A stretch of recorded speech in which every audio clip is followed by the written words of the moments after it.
Transnet posted a modest net profit of 2.5% in the financial year that ended in March this year.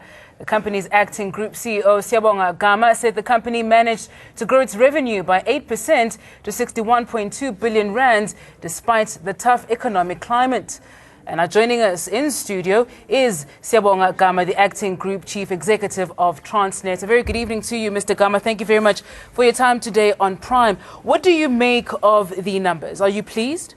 We're very pleased with the numbers. We've grown our revenue by 8%. We've also grown our EBITDA by 8.2% to 25 billion. So we're very pleased in the current climate where the GDP growth in the country is at about 2%, and we've grown the business in multiples of 4. Our volume growth was at 7.7%, which I think is quite commendable within the current economic climate. Now, there's been an increase in Transnet's capital expansion plan, reportedly from 336.6 billion up from 312.2 billion. Why is this? It's because we have a rolling 7-year plan. So we started with 301 billion back in 2012. It increased to about 312 billion. It is now at about 336 billion. So we keep adding additional projects, and we have a 7-year planning horizon. A chunk of that is also going to your staff complement at that. You have, of course, as a part of your plan, sought to employ a lot more people at that. Perhaps if you could unpack that a bit for us. Who are you employing? What skills have you brought in to carry out and roll out the 7-year plan? We are employing quite a lot of engineers. At the moment, we are training about 552 engineers. We're also bringing in quite a few artisans. There's also 3,332 sector-specific jobs that we are creating at the moment, where we are training tug masters, pilots. We are also training welders. So it's quite a broad range of skills and craft that we require to take us forward in terms of both the infrastructure program as well as our rolling stock programs. It's costing you quite a bit, though, to have these people on. It is costing us quite a bit. In fact, of the 336 billion, 7 billion has been set aside for capacity building, for skills transfer, and for the training of people. We not only train people for Transnet, but we also train for the economy. So some of those people will be surplus to our needs, but we think that it's quite important in a developmental state where we have high unemployment of youth, that we equip them, and some of them we bring them into our graduates and training programs, and then we're able to absorb them or give them the necessary experience and expertise in order for them to go off into the economy and get real jobs. Now, there have been numerous reports that the locomotives ordered by PRASA exceeded the actual height limit of Transnet's rail system. I mean, were you aware of this? No, we've been aware. We've been talking to PRASA about all of these issues for quite some time. In fact, we've got fora where we discuss these issues. These particular locomotives that they're bringing in, they're diesel locomotives. If they're deployed in the non-electrified areas where it's diesel, I don't think that there's going to be a huge problem.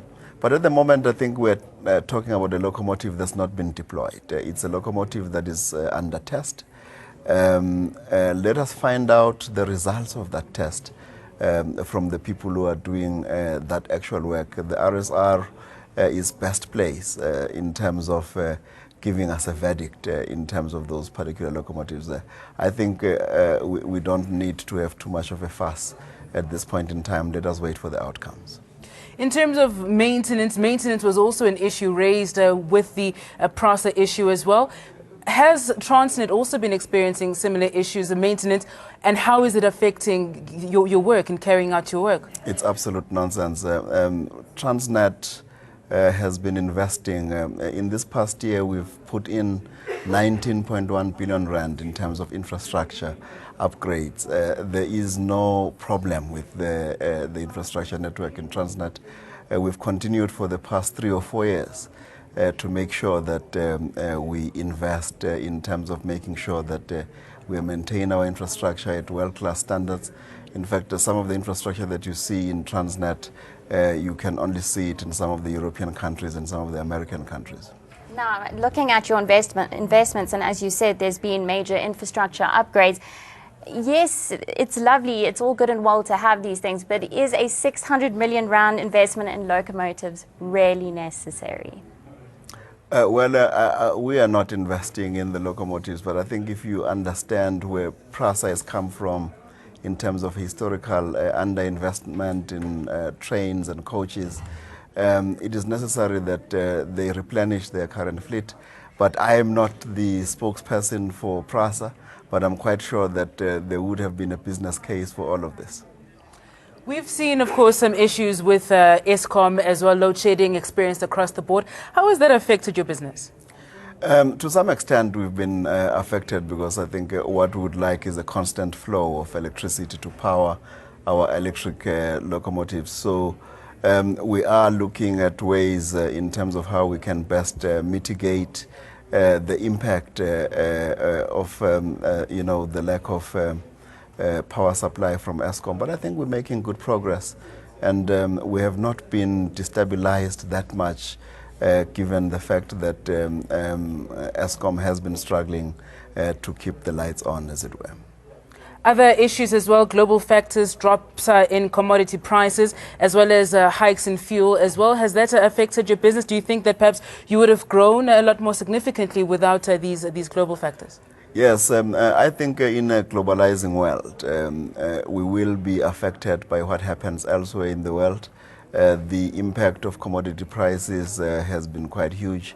For instance, we were able to rail 226.6 million tons in rail last year.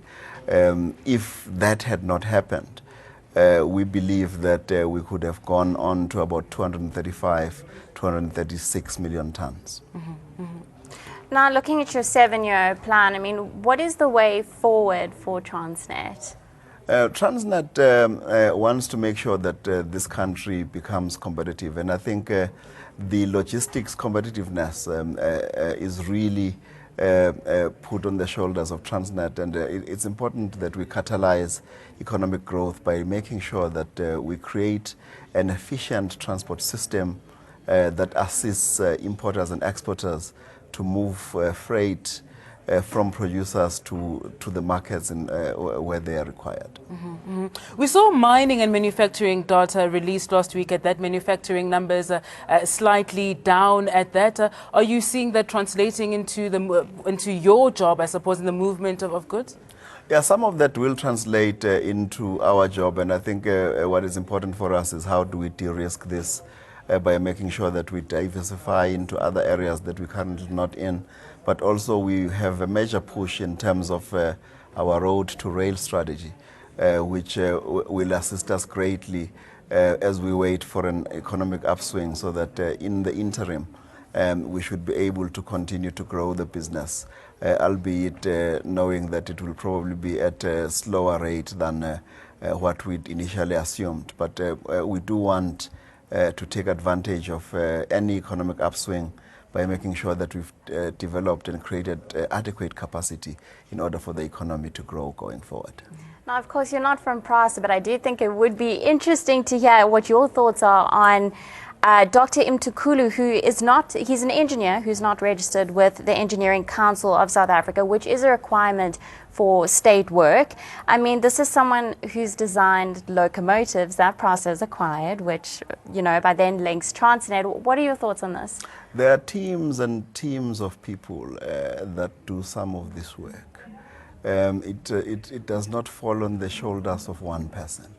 I don't know whether there's an expectation for the chief engineer to design.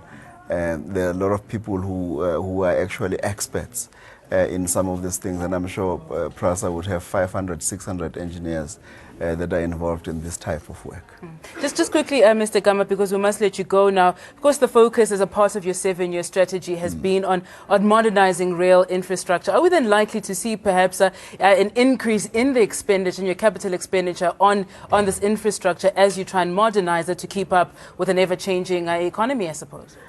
Yeah, I think the critical issue in an economy which probably is not growing at the rate that we assumed that it would grow is how we would scrub our capital so that we keep it, within comfortable levels in terms of our ability to be able to service whatever debt that could be raised as a result.